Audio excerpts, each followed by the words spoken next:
सुरपूजिते शङ्खचक्रगदाहस्ते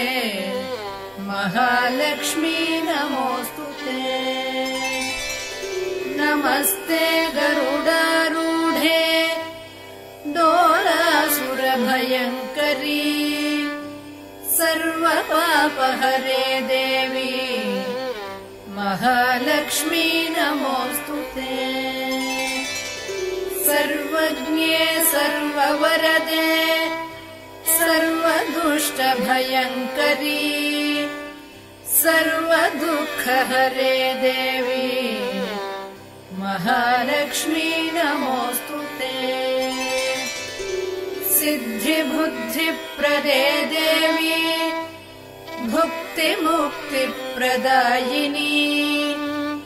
मन्त्रमूर्ते सदा देवी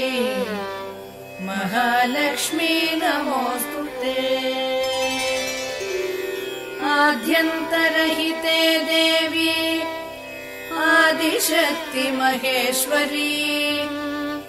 योगज्ञे योगसम्भूते महालक्ष्मी नमोऽस्तुते।